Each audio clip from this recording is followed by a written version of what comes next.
Funding for This Is Nashville comes from you, our listeners, and Alliance Bernstein. Since 2019, employees have impacted our community by giving more than 5,000 hours of volunteerism in Middle Tennessee.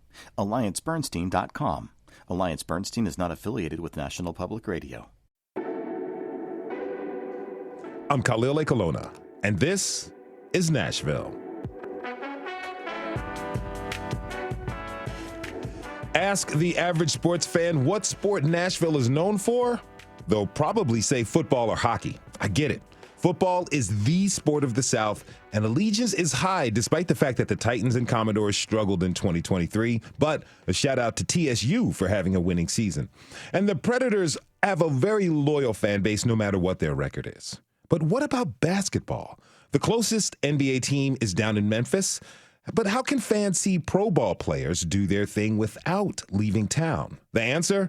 They can check out the Nashville Aces, our city's very own semi-pro team with the American Basketball Association, also known as the ABA. Now, if you think the action in the ABA is not very exciting, you've got another thing coming.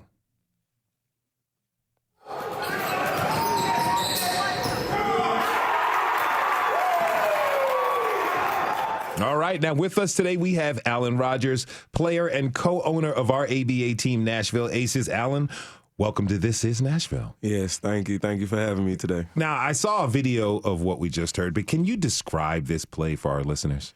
Man, this play was undeniable. One of the most exciting plays of our season. It was our home opener. We had a large crowd, and everyone came out, and we had one of our players right here, right next to us right now, and Duncan dunk on the 7-footer from the other team. And I just think it was the most amazing play that we've had so far this season. He dunked on a 7-footer. Yeah. Okay, so, what happens when you see someone make a play like that? What does that do for the energy of the squad? Oh, man, it raises it through the roof. And honestly, after that very moment, it just capped off a 22-5 run. Oh, wow. So, yeah, we exploded out of that first half, and it was amazing. The question, have you ever dunked on someone like that? Not like that, but I have dunked on someone before. Have you ever been dunked on like that? I have been dunked on. That is a part of the team. So also with us is the man with the hops, Duncan McClure. He's also co-owner of the Nashville Aces. Duncan, thank you for joining us. I got to ask you the same question. We've seen you posterize someone. We just heard it. But have you ever been posterized like that playing basketball? Oh, how are you going to ask me that for the first question? Yeah, I've had my moments in practices and games. Fortunately, there haven't been a whole lot of cameras. I haven't made it to social media, so nobody's seen them, but they're out there. Okay. Now tell me a little bit more about your playing career. How long have you been playing basketball? So I took a hiatus for a while. I played all 4 years of high school, ended up going to state junior and senior year, won a state championship back in Illinois. I was a starting center, and that was just, the cap off a really great high school career for me. I was a little undersized. I was about 6'3" at the time, but I was playing at the 5, so that didn't translate real well to college. I would have had to, become a guard and would have had to recreate my whole game. Just didn't have the drive to do it at that time. I just went out on top, and I felt like that was going to be where I was going to end it. So I hung up the jersey for a while, hung up the shoes, but life had different plans. Mm-hmm. And then here I am. It's been about 10 years since I played organized basketball. But I picked it right back up, and wouldn't you know it, I can still jump the way I used to in high school. So yeah, you're dunking on 7-footers. Now you talked about this, you being a center, 6'3" center coming out of high school. You had the transition to guard. Explain to our listeners how difficult of a transition that is. It's tough. There's so much skill that's required in being a guard, so much quickness, and whenever you're growing up and all your scoring is coming, back to the basket, and you're fighting for rebounds down low, it's not so much like a graceful thing. It's more like a strength, power sort of thing. Mm-hmm. So I can use that in my defense and in my rebounding. I'm consistently one of the highest rebounders on the court, even whenever I'm undersized. And my shooting, just being around a bunch of talented guys who can shoot the ball, who can dribble the ball, that rubs off on you after a while. So I've picked up things here and there that I've never been able to do before, but just being around these guys in practice and in games, your game starts to evolve with the players that you're around. So, that's been a big contribution to my personal game. And we're going to talk a little inside basketball here. You had a post game, meaning your back was to the basket, you were close to the rim. There's a special set of moves that come with being effective in that area known as the paint. Being a guard, a lot of guards don't have low post moves, but you do. Does that give you an advantage when you're playing now against guards who may not be comfortable defending somebody who has prowess in the paint like you do? Right. I think the big thing is knowing how to use your strength to your advantage. You can be strong and not know how to use it. And one of the biggest things that I have for me is my history of just being used to contact whenever you're down around the rim. And there's you got to be strong to be able to wrestle around down there, to be able to fight through contact, to be able to get the ball in the rim. And sometimes whenever you're out on the perimeter, you're trying to avoid the contact. You're trying to get past the contact to be able to get to the rim. You're trying to shoot without having space in between you and your defender. But I'm not afraid of the contact, so I'll invite it and I'll make my way into it. And I think that's still one of the benefits of my game is I'm not afraid to bump bodies with somebody. Yeah, back when I was in Little League, my basketball coach used to say to us, basketball is the most physical non-contact sport. Absolutely. There is. Now, Alan, you're a Nashville native. Yes. You played high school ball. Yep. Where'd you play in college? I played at Boyce University out of Louisville, Kentucky. Okay. Basketball scholarship after I left Nashville. And, just had a great career there. What was that experience like playing ball? Man, playing college was different. So in high school, I was all district, all region, co-MVP and everything like that at Glencliff. But going to college and being around guys that was just so much better, and I was so much younger, like seniors, it was crazy. So when I first got there, we had 5 seniors. So they literally started every single game, but by the end of the season, we was in the rotation as a freshman. Okay. Playing with the seniors and everything else like that. So I think it was a big change, playing with guys that was better, more faster. The pace is extremely different. So I feel like that was probably the biggest change. What was it like being a student athlete? Because you got practice in the morning, you got classes, and you got practice in the evening. Man. Talk to me about that. So that might be the hardest thing about playing college sports, because you have to be up at 5 a.m. for workouts, conditioning, and whatever, and then your next class is at 7 a.m. And it's just like you're busy the whole entire day, and then right after the day is over, you got practice or individual workouts, just depending on your schedule. Yeah. And honestly, it takes a lot of work, a lot of commitment. Yeah. And a lot of sacrificing. Like, you can't go out with friends, you can't party. Like I didn't used to party or nothing, so I kind of just chilled in the dorm, did my work. I had a nice girlfriend up there at the time, so I was just happy in general. I mean, to ask a college student to be up at 5 a.m., that's quite the ask. I think that might be what chased me away from it. Yeah. I didn't want to do it. I was allergic to 8 a.m. classes, so I know how you both feel. So talk to me, Alan, talk to me about Tennessee basketball. How has that changed over the years? Well, honestly, man, Tennessee kind of got the reputation of being selfish. And it's just like, not in the sense of just it's basketball or anything like that, just in the sense of just wanting to help each other and seeing the next person grow. So that's kind of the biggest thing that we're trying to do here now. We're trying to change that situation. Like, I want to see the next person do as good as even me. And I just feel like if we can just create more energy like that into the world, that it will benefit Tennessee in general. We have some great basketball players here, great pros, and really no one knows about it because of our reputation over the past year. So that's the biggest thing that I'm trying to do now, is just change the reputation. Where do you think that comes from? Is it like there's the fierce competitiveness to be recognized as a player? Because, basketball is a unique sport. It's 5 people on the court at one time, 10 to 12 people, sometimes 15 on a team. It's a team sport, but individual players can be recognized. Where do you think this selfishness really was born and comes from? Honestly, it's dependent on that person's situation. So some guys have different situations, and I feel like basketball or sports in general is based off your situation, where you live at, your at-home situation with parents, and if you have a single mom, single dad, no parents at all. homeless. Like a lot of things affect your situation in that. So you have to become selfish to try to make your way out. And sometimes that doesn't benefit the team. Sometimes it doesn't benefit you. And other times it does. But, I mean, it's other ways of doing it. But I know that that's the bigger part of the situation. And I know I'm probably a little biased, but whenever I look at the game of basketball, I see just like a perfect metaphor for life. I've got a personal belief that you play the way you live, and so a reflection of who you are as a person is out there playing on the basketball court. And I feel like basketball is competitive. There's a lot of ego in basketball. Yeah. It's what enables you to be able to get past the person who's trying to keep you from scoring. But there's a mindset that comes with like if my teammate succeeds, I succeed.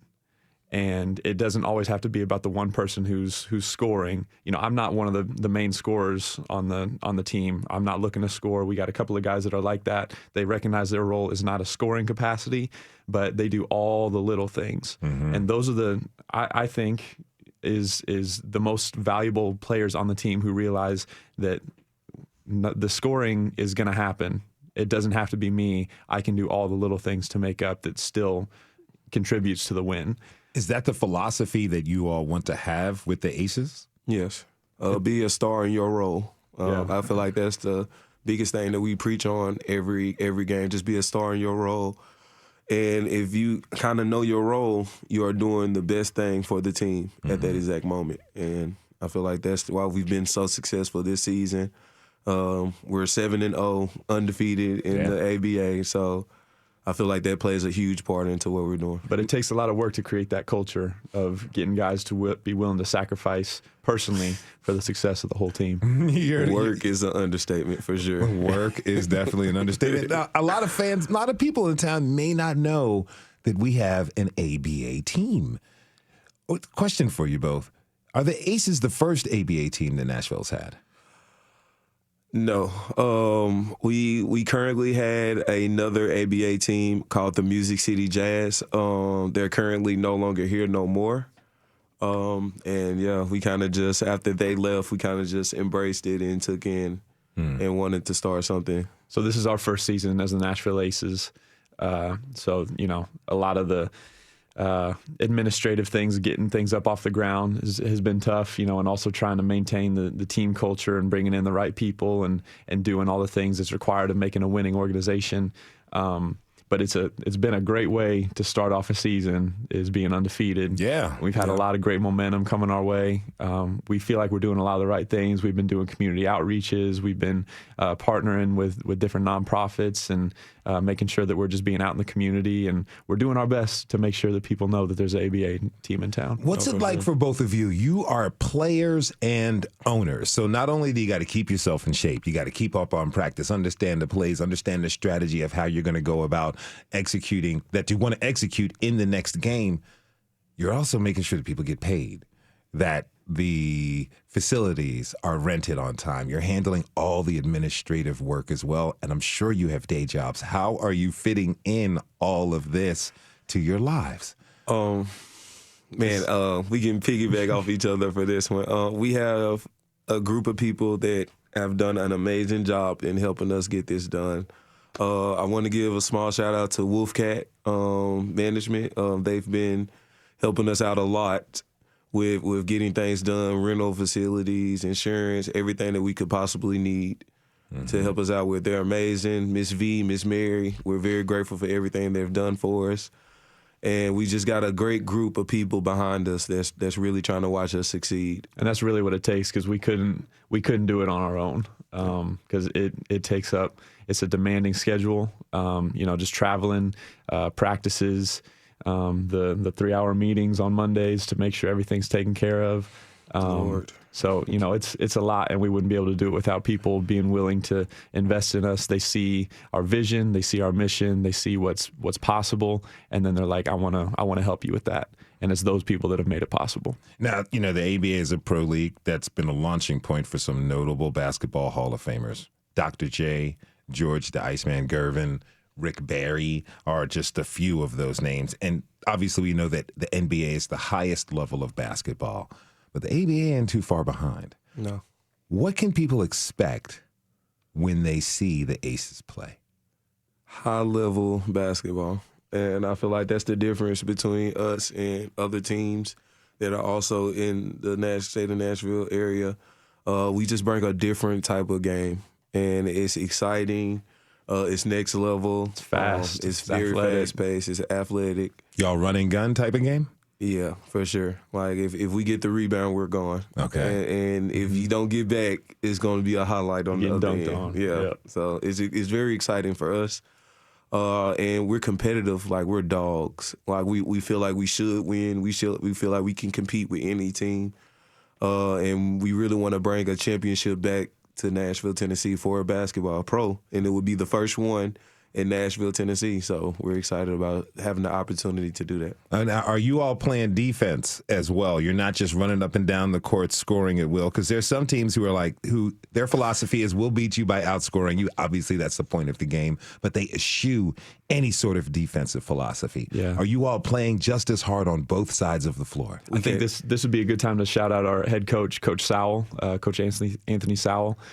He came on with us about a month and a half ago, 2 months ago, and he's just done a phenomenal job of getting us all on the same page on a defensive philosophy. And that was one of the things that me and LA realized, a couple games into the season. It's like, man, we're not all on the same page defensively. We have great defenders, but they're all doing their own thing. How do we get this to work so that we know what each person is the decision that they're going to make.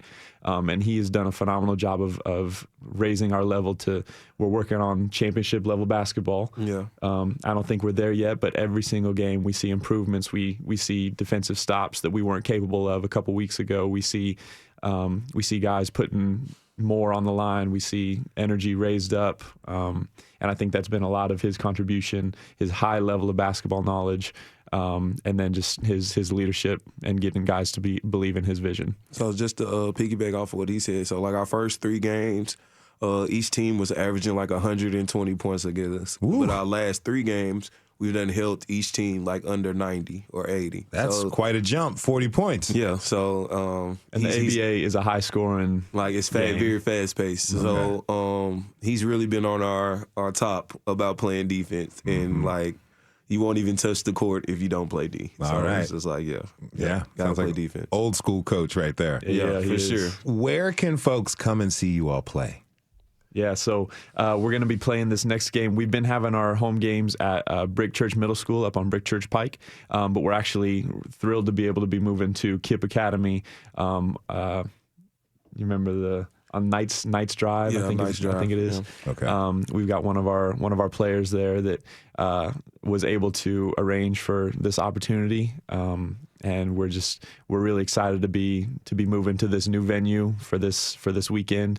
We got a home game on Saturday against the River City Gamblers. They're a team from St. Louis. We're going to be playing at 4:00 on Saturday over at Kip, and then we're going to be going right up on Sunday to the Hoosier State Instigators. They're actually the team that we played against that in our home opener that I got that dunk against. You're gonna say you can So get we're going to another go one. back up to on their court on Sunday. Okay, so what are the crowds like? What's the energy like when you're playing?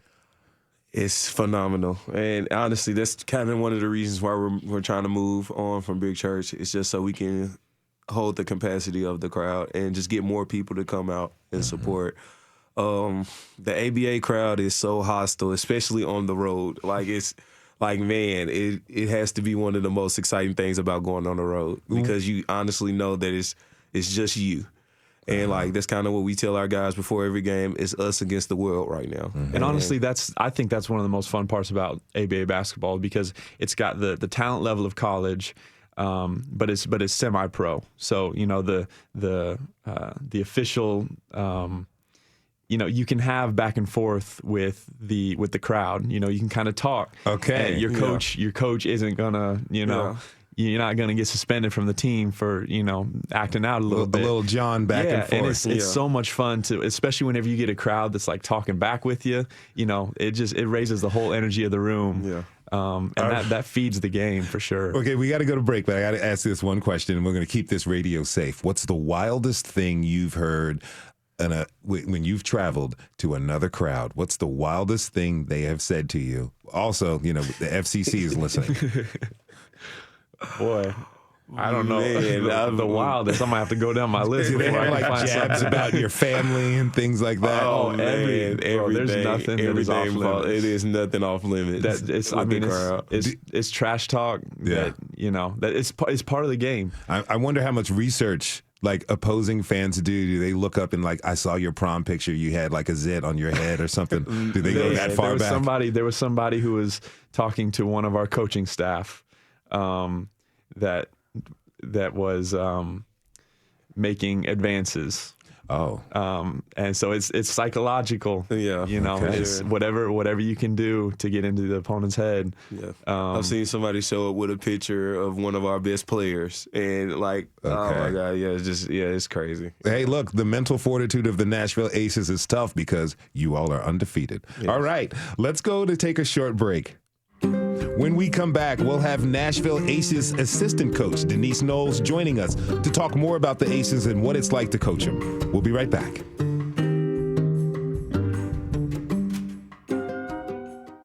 Funding for This Is Nashville comes from you, our listeners, and Music City Prep Clinic, Nashville-based provider for PrEP and offering comprehensive sexual health services in an environment designed to be safe, professional, and shame-free. Learn more at musiccityprep.org. I'm Khalil A. Colonna, and this is Nashville. We've been talking about basketball in Nashville, specifically the Nashville Aces, our very own team with the ABA. Now, for anyone who has ever played sports or simply watched a game, you know that no matter how talented a team is, they still need good coaching to have sustained success. Good coaching can turn a good team into champions and a great player into a superstar. My next guest is an assistant coach for the Nashville Aces, and she joins us now. Coach Denise Knowles, thank you for being here. Welcome to This Is Nashville. Thank you for having me. This is really great. Okay, so let's go back. You're a coach now, but did you play basketball growing up? I played every sport that was allowed for me. I would have played football, but my mom was not going for that. No. So, born and raised in the country, played basketball. I think I started basketball at 8 years old at the National Guard Armory. Played junior high, played my 10th grade year in high school. And then started doing other things, but never lost the love of sports. Softball, volleyball, basketball, football, all of it. Athlete. Thanks to my brothers. I have to send a shout out to my two older brothers who thought I was their little brother until I became a mother, and they said, "Ooh, she's a girl." Yeah. So they were not taking it easy on you growing up. Not at all. All right. Okay, so who were some of the players, basketball players, that you modeled your game after? The GOAT, Michael Jordan. Okay, I'm glad someone else agrees. Oh, my God, yes, the GOAT forever. I wish I had 6 rings on him. Love Michael Jordan, but I love the Michigan Fab Five, Chris Webber, all those guys. Actually, my oldest son's name is Jalen Jawan. Okay, Jalen Jawan. Jalen Rose, Jawan, and Jawan Howard. Wow. For a while, I really didn't have a favorite basketball team. It was players. Loved Kevin Garnett.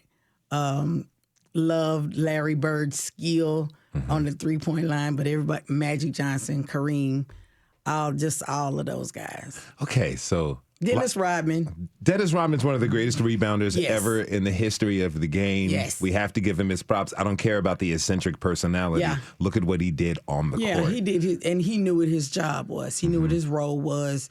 He wasn't coming out there to score, but he was going to get in your head. So And play great defense. That's who Kelso reminds me of. Okay. Now, lifelong athlete. How'd you step into coaching? Through rec ball. My husband had put together a basketball team called the Elite Hoopers. We were definitely started from the bottom. Now we're here. Okay. We started off with 6 players. Nobody in the league respected us. They knew if they played us, they was going to win the game easily. But we worked hard. Worked hard without having practice. Came in with passion. My tallest player might have been 5'8" when we first started. Wow. But then we got some other guys in with some height, and we became consistent and got 3 championships. And so one of the players that we played against, Jeremiah Crutcher, shout out to the head coach of Whites Creek High School basketball team. I knew that he coached ABA, and I was like, send me your schedule because I want to come and support. So one day he texted me the schedule, and that's all I read. And then he called me and said, Coach, did you see my text I sent you? I said, yeah, I got the schedule. He said, no, I would like for you to be my assistant coach. Mm-hmm. I was like, really? So we met up and talked about it. At the time, it was the Music City Jazz. So at the time also, we were being hit by the pandemic. And so there were no schools that we could play at. He actually got the job at Whites Creek, so he transitioned down, but the guys wanted to continue to play. So we played our home games in Columbus, Georgia. Wow. Which is where the owner of the Music City Jazz lived at the time. And we went 9-0. That was my first experience of coaching ABA and PBA. And we went 9-0. We lost in the first round of the playoffs, but I was really, really proud because some days we played with 6 guys. That's hard to do. You have one Very person hard. to substitute. Yeah, Ooh. very hard. So what do you enjoy most about coaching? I love all of it. I love all. I don't like nitpickish moments of not wanting to work hard, but overall, I don't think that there's one component that makes it great. I think it's all of it. It's practice. I've always been raised to hear what you do in practice is what you're going to do on the court or on the field or whatever it is.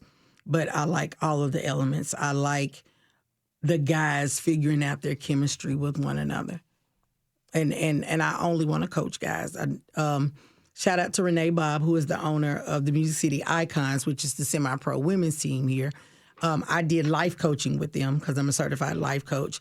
But as far as physically coaching, I just really enjoy the passion, the heat that rises with men's basketball. I mean, since 2009, when Nancy Lieberman became the head coach for the NBA's D-League, we've seen more and more women coaching men's levels, at men's squads at all different levels. Talk to me a little bit about this passion of coaching talent in the game of basketball, but you're focusing on men. I kind of want to understand, what kind of coach are you? Are you kind of like Phil Jackson from this famous Chicago Bulls when Michael Jordan had that run? He's an eccentric type of coach, transcendental meditation he had the players doing. Or are you kind of more of a Bobby Knight, get in and drill in on the players? How do you approach Bobby it? Knight. Okay. Probably Bobby Knight. Because I think that is, for me personally, what separates men's basketball from women's basketball. Not taking anything from any female athlete because, you know, they work hard too. But sometimes it's just clean cut, let's get it done with guys. Let's work. Let's figure it out. And all the other stuff that goes on is not so much as involved as it is with women's athletics. Do you stay up on the women's game, college and pro basketball? Yeah, I do. I mean, they're doing some amazing things these days. It's evolving. I do believe women's athletics, they don't get the same support and attention that men do, but we're delayed also. The WNBA, it hadn't been in effect that long. So I believe that they have to work hard on that. And one day they will be equal with men's basketball. But I just like all around. I just like all around sports. I understand. Look, Caitlin Clark, a guard for Iowa, is one of the best basketball players I've ever seen in life. Yes. She is amazing. Yes. The WNBA needs the money. They need the support. Now, Nashville Aces co-owners and players, Duncan McClure and Alan Rogers Jr., are still with us. How is it having Denise as a coach? What do you both appreciate most about her coaching style? I'll let Duncan. Don't No one wants to run laps, huh? Yeah, so Coach D in LA, they're family. So you know it goes a little deeper for them. It goes deeper for me. For so sure. I've always loved Coach D. That's what I call her, or Auntie. But I've always loved her passion, the fire that she brings. So, sometimes whenever practice is falling a little flat, she'll get up in your face and remind you that, this is a game of passion. And if you're not bringing it, then you don't deserve to be out on the court. I can think of, probably more times I can count on one hand of moments whenever she's had to huddle us up and get to Bobby Knighting us and, a little short of throwing chairs across the gym, but everything but. Yeah. Making sure that we're meeting the game with the intensity that it deserves and the respect that it needs. When your coach has that sort of passion, what type of fire does that ignite within you to go out there and execute? Man, it's a confidence level. So you actually believe that someone believes in your ability, even when you don't believe in yourself. And I feel like that's the biggest thing about having a coach is when you start to doubt yourself, they reassure you that you have everything that you need right here, even when the situation is going bad. And that's one thing I do love about her. No matter the situation, she's going to remain the same, and she's going to continue to put out great energy into our team. She is very cutthroat. Okay, which is what she needs to be. Yes, that's what we need her for. With us, for sure. And like I said, that's probably the reason why she doesn't want to coach women, because she's so blunt with us. It's ridiculous. And I love her for that. Like I said, we are family also. So it's my auntie. So it's just it's even harder for me getting chewed out by your coach and your auntie at the exact same time. I mean, I imagine Thanksgiving must have been hard. This is a real good meal. We just looking at each other oh man, it's been nights. Coach D's LA, you gonna go back for Alan, a third plate? Yeah, Alan passed the stuffing and you missed that rebound and block. So it's just every time we talk about it, I don't even want to bring up basketball. I just want to eat. Get out of there. Okay, I have this question for all three of you. Back in the day, I was known as a pretty good shooter. I was like Steph Curry, in '91 on the Sandlot. Okay. How could I or anyone else try out for the Nashville Aces? So we've got our tryouts to start out before the season, right around July, August, because our season starts. The preseason usually starts about mid-October, and then the first game usually is end of October, beginning of November. So we try to have our team established. We've had a 15-man roster, which is a lot of people whenever everybody shows up. But that's one of the difficult things about being in the ABA is, these are grown men. They have families, they have jobs, they have responsibilities. You can't commit to having every single weekend to be able to play, multiple hour games, to be able to travel sometimes up to 6-7 hours. It's a big commitment. And so, even with the 15 guys that we've had on the roster, we got 4 or 5 guys that, have family issues, that have things that come up that they can't travel because of their job. So, we want the talent. We've got a really deep bench. Sometimes, I feel bad for our coaches because they have 6, 7, 8 guys sitting on the bench that are fully capable of going out there and performing. But, you can only play 5, that's how the game works. Do you have any? Are all the players local? No. We actually have a guy traveling from Detroit. Wow. Yeah, in Detroit, Michigan. Jalen Kelso. So he takes He is sick, man. Yeah. This dude is going to rip you, and he's going to be smiling at you the whole time that he does it. Okay. He's amazing. He's our best defender for sure. He guards every guard full court the entire game. We've also got some guys from Clarksville that travel an hour to practices. Yeah. We got some guys, it's local, but, from Murfreesboro. So, that's a 45-minute drive. So, and I want to say real quick, I heard y'all talking about Coach Sal. Having an amazing head coach is an amazing feeling for an assistant coach. Yeah. Explain. It's important. He excites me. He helps me to continue to learn. He helps me to look at something differently. And so, sometimes they say head coaches and assistant coaches don't vibe really well, but I'm grateful to LA for even bringing him to the platform because he's amazing. So shout out to shout out to Coach Sal from your assistant coach. So you're a coach. Players are coming to try out. What are you looking for in a player? First thing is your attitude. I think your conversation before you even hit the court is very important. This is not a selfish game. It can't be. And that's kind of what we talked about before. You know, we have guys that can score the ball. We're really looking for the guys who are going to be teammates while they're sitting on the bench. You know, the guys who are willing to understand that you have to earn your playing time. That you have to not only outperform, you know, the people above you, but you know you have to outwork them as well. There's a lot of people who are talented scorers, but where are the talented defenders, the guys who are willing to rebound the ball, box out on every possession, who are willing to go the extra effort on every single play, and those are the guys that we really are going to be looking to add all the time. And I want to say something about these two guys because they hold difficult positions as owners. They made it happen. I didn't make it happen. They made it happen. They both had a desire of what a team would look like here in the community. And the first thing was, whatever we do, we have to be in our community.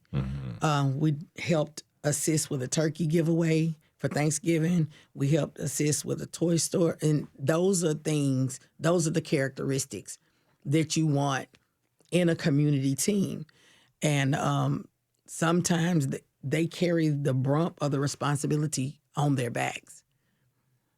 But when they're on the court, they're not the owners.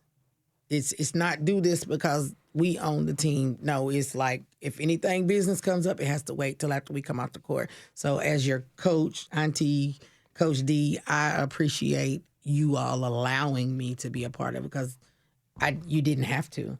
Because when LA first called me, you know, it was like, I don't know now. But I told him that I had to wait for God to tell me something. So when I saw him and Duncan, it was like, has God talked to you yet? So I appreciate them believing in me. Yeah. So I'm Nashville, come out and see these guys support us. All right, so I want to ask this last question. I only have like maybe a minute and a half left, so we have brief answers. I know it's a tough question to ask, but you know, you're player owners. You've given everything you have to this. What's the plan for the Aces moving forward? Man, so me and Duncan have sat down and really talked about this vision like a lot. So our biggest goal is to get guys that have the opportunity to go somewhere else to actually get paid to provide for their family to actually go. And like we just want to provide the opportunity for guys to get jobs or college also.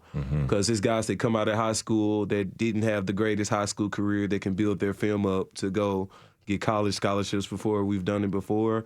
We've had a couple of guys get a great opportunities to go overseas also. And I think one of the biggest things that's holding guys back is not their playing ability, but it's their ability to play within structure. Being able to manage expectations, to be able to manage the responsibilities of being a professional basketball player, meeting the expectations that the coach sets of you. And we're doing our best to make sure that the Aces is that structure, that organization that guys can get used to playing under, so then whenever they go and are able to play at the next level, they don't get sent back because they're overwhelmed by the expectation of you know, our biggest their coaches, word, accountability. Accountability is it. And y'all are answering the call. I want to thank my guests from the undefeated Nashville Aces. And we're looking for sponsors. And come to Facebook, the Nashville Aces on Facebook. Help them out. Help them out, y'all. They're undefeated.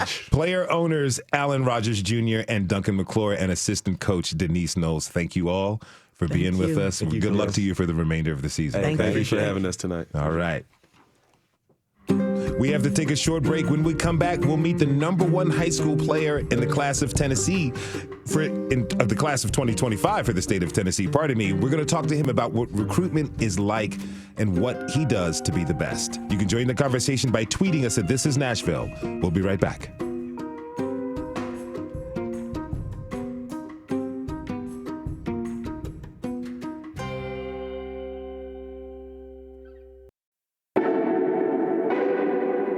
I'm Khalil Ekalona, and this is Nashville. We are talking about basketball today. Now, before the break, we met with members of the Nashville Aces, our city's semi-pro team with the American Basketball Association. Now, we're going to talk about the future in high school basketball. Cade Bennerman is the #1 high school basketball player in the class of 2025 for the state of Tennessee. You heard me right. He is the #1 player. Get this. At 16 years old, the forward for Father Ryan stands at 6 feet 11 inches, weighs 195 pounds, and he's not done growing, y'all. And much like the modern game, Cade is a big man with smooth skills. I'd like to welcome Cade Bennerman to This Is Nashville. Thanks for being here, man. Thank you for having me. How you doing? I'm doing good. Hey, the question for you, have you been asked to do a lot of media? Recently, yes. I've been after post-game interviews, just like for like Twitter and all that. Is it something, what's it like getting used to that? It's definitely a new experience because this is the first year I've started doing it. So it's pretty fun. Get to answer a lot of cool questions. Nice. Okay, you sent us this clip from your game last weekend and said you're letting that dog loose. Set us up for what we're about to hear. So the other team, they missed a shot. I got the defensive rebound, and I just took off. And I started dribbling, and I saw an open lane, and I took like 3 dribbles from half court, and I just dunked on somebody. 3 dribbles from half court and dunked on somebody. Yes, sir. Wow, I got to hear this.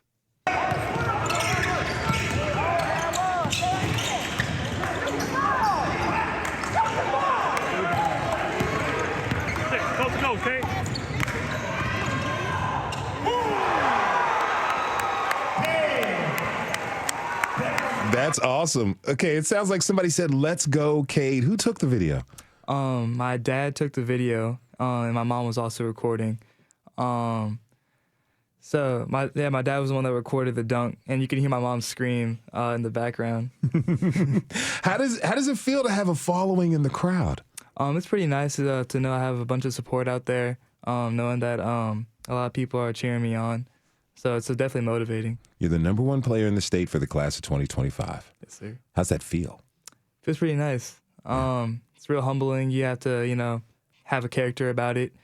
You have to go into every game, knowing that you are the #1, and you have to hold yourself to those standards. But you also have to know that, you're being watched, so you have to do everything correctly. You have to have a good attitude. Your opponents are going to come at you. Yes, sir. Real hard. Real hard. You have to learn how to adjust to different rotations because they're going to throw a bunch of things at you. But it's a great experience to get ready for college. Describe your game for our listeners. For Father Ryan, I play more of a post player because I'm so much taller than everybody else, so it's easier to just lay the ball up or like just get easy blocks, get easy rebounds. But in AAU, I play more of a forward position where I can shoot, I can handle, I can attack the basket from multiple different levels. What skills are you looking to improve? Definitely my ball handling. I got to work on going left more. I usually tend to go right a lot. That's just the main thing, I think. What about free throws? What's your percentage? I think it's a pretty good percent so far. I could definitely make more.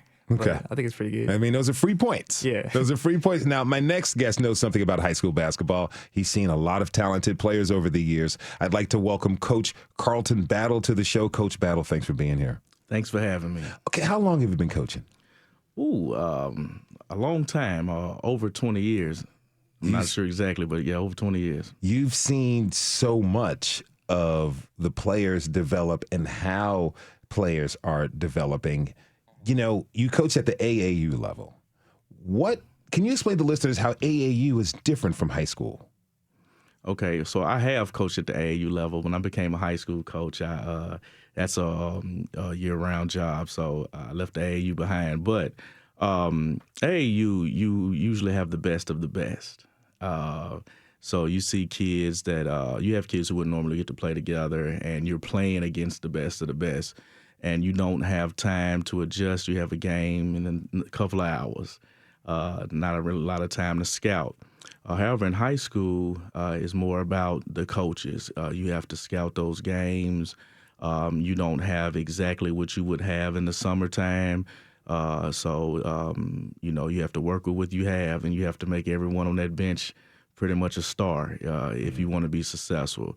However, you do have a longer time to prepare. So both of them are challenging, however, and I have had the benefit of being able to do both, which I feel like, could give you an advantage. It helps you out as a coach.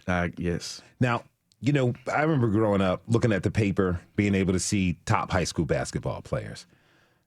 that's not the case anymore. It's hard. There's all these specialized websites that you have to have memberships to and pay money just to see who are the best players coming out of your area are in. How is the reduction of print media impacting just simple knowledge about high school athletes such as Cade? Well, I'll tell you, I used to look forward to Wednesday mornings and Saturday mornings opening up, and it's the back of the sports section, and just seeing all the box scores of people that you grew up playing against, people that you knew, family members, and I missed that. And that's how a lot of people found out about players, is just reading that back page. Now, I know now that, it's all about the clicks, and it's kind of hard to click on individual games and things like that. But if you did have it in print, I mean, it was an event. It was something that you look forward to, and you could spend an hour going back and forth on the box score. So I definitely think that the kids today miss out on that. But at the same time, with social media the way that it is, we're not missing a lot. But I would say that the older generation, people my age and older, we sure do miss that back page of the sports. Now, players and families, they rely a lot on coaches when it comes time for the recruitment process. How do you work with families to make sure that they have all the information they need so they can make the right decision for their child? The times have changed so much that the families basically are teaching me. Yes, they're reaching out on their own. They have direct contact with these college coaches, direct contact with the scouting services. I mean, direct contact to, TV stations. So it's more, as a high school coach now, you're having to keep up with all the different contacts and everything. So, the parents and definitely your players, they're on top of it. All right. Now, we have Cade's mother here with us today, Monique Bennerman Duncan. Thank you so much for joining us. Hello. Hi. Your son is in high demand at 16 years old. He is. He is being recruited by colleges. Yes, he is. How are you going about managing his recruitment process? Faith, prayer, talking to Cade to make sure that he's making an informed decision, encouraging him. I'm his biggest fan. I'm also his harshest critic. But his father and I are very proud of him and happy with all of his accomplishments. So when the schools call, they talk to him. They don't talk to us. And after the call, we sit down as a family and we discuss what he said, what he wants to do, his wishes. And then we just encourage him to, be respectful, be professional, and just tell them what he wants to accomplish as a college player. Now, in recent years, NIL has come into play in college, name, image, and likeness, where players can get paid because of their prowess and their aptitude on the court. How are you all considering that in this process? Oh, that's a lot of family discussion, trying to make the best decisions, trying to make sure that whatever product he endorses is right for him. That he is not just getting caught up in a media cog, and just hoping and praying that we're making the right decision. Now, Cade, you just don't wake up being the best player in the state. Now, you do wake up being 6'11" if you are. But how much practice time do you put in? A lot of hours. How early are you getting up? We usually get up, 6 a.m.?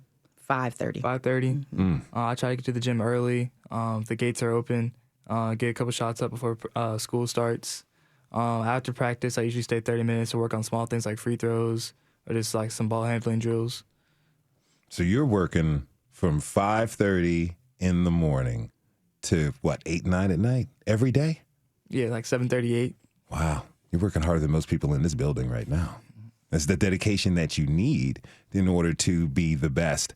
Now, Monique, what's your advice to parents? I got like a minute left. What's your advice to parents who have a child who, Cade is 16 years old. He's on his way to college to play ball. What if somebody's got like a 9-year-old who shows an aptitude and says, I want to do this? What's your advice on parents so they don't helicopter them and pressure them into kind of achieving a goal that parent may have? What's your advice to parents who allow their child to achieve their dreams on their own terms? Make sure that you're doing what the child wants, that it's their dream, not yours. Finding a coach who encourages and brings out that strength in your child. Education is key. Basketball is a method to go out in the world and get what you want. And just be encouraging, be loving, be supportive. Coach, your advice to parents? Yes, exactly. Find someone that you can trust and that you believe in. Definitely someone that believes in your child, and someone who just agrees that together, it takes a village, and you're going to do whatever you have to do to make it happen. Cade, how many schools are recruiting you right now? We have a bunch of Power 5 and mid-majors so far. I don't know the exact number off the top of my head. There's a bunch. Okay, two more questions for you. I got to ask this of the young generation. Who's the greatest of all time, Michael Jordan or LeBron? Michael Jordan. Okay, you're in my book. And, hey, when you make it to the pros, will you remember a humble host who did your first radio interview? Of course I will. Awesome. Thank you so much. That is Cade Bennerman. He is the #1 high school basketball player in the class of 2025 for the state of Tennessee. He was joined by his mom, Monique Bennerman Duncan, and Coach Carlton Battle. I really thank you all for being with us today. Really appreciate it. Thank you. And Thank you for having us. And thanks to you for tuning in this hour. This is Nashville is a production of Nashville Public Radio. Today's episode was produced and directed by our senior producer, Tasha A.F. Lemley, who's only like 5 feet tall, and this song has been stuck in her head since 1995, so we're all going to enjoy Ski Low. I wish I was a little bit taller. Our technical director's board operator, Liv Lombardi. The masterminds behind our theme music are Laurent and Namir Blade. Special thanks to Coach Jeremiah Crutcher, Cortez Graham Howard, and Sterling Wright. You can listen back at thisisnashville.org or wherever you get your podcasts. And the conversation doesn't end here. Tweet us at This Is Nashville. Find us on Instagram and tell us what you want from our show by filling out our quick survey online. This is Nashville. I'm Khalil Ekalona. We'll see you tomorrow, everybody. And be good to each other.